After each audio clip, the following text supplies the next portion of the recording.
ان الحلال بین و ان الحرام بین و بینہما امور مشتبہات من وقع فی الشبہات وقع فی الحرام۔ فرمایا کہ حلال بھی واضح ہے، حرام بھی واضح ہے۔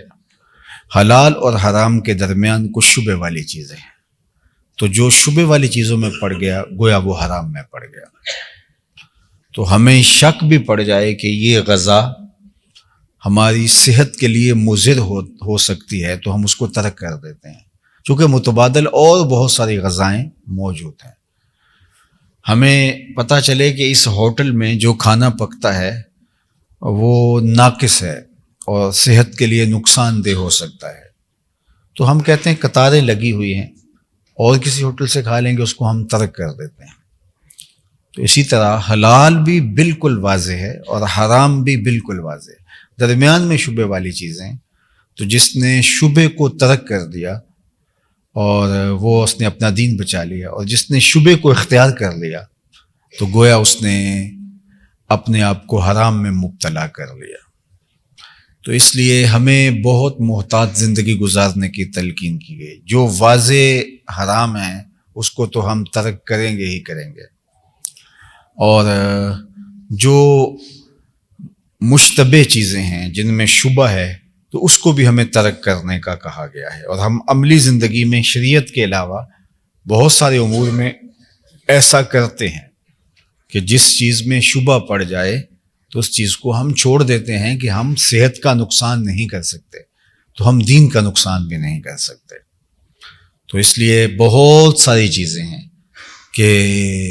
اس میں ہمارے لیے بہت ایسی چیزیں ہوتی ہیں کہ جو ہمیں شبہ میں مبتلا کر دیتی۔ تو اگر ہم پھنس گئے ہیں، کوئی مجبوری ہے، وہ تو ایک امر آخر ہے، لیکن ہمارے پاس اور بھی بہت سارے آپشن موجود ہیں، تو ہمیں اس میں کبھی بھی کسی صورت کے اندر بھی نہیں جانا چاہیے۔ اور صحابہ کی زندگیاں اس احتیاط سے بھری ہوئی تھیں کہ وہ اس امکان سے بھی کہ اس میں کچھ ہو سکتا ہے چیزیں ترک کر دیا کرتے تھے۔ تو اس لیے ہمیں بڑا واضح طور پہ اور بہت دو ٹوک اس کے بارے میں حضور کے اس فرمان سے رہنمائی ملی ہے کہ دیکھو یہ بھی واضح ہے کہ یہ حلال ہے، یہ بھی واضح ہے کہ یہ حرام ہے، یہ درمیان میں کچھ چیزیں ہیں۔ تو لوگ چکنی چپڑی باتوں سے ان کو ثابت بھی کرنے کی کوشش کریں گے، جس طرح قرب قیامت کا فتنہ بتایا گیا کہ سود اگر کسی تک نہ پہنچا تو اس کا دھواں ضرور پہنچے گا،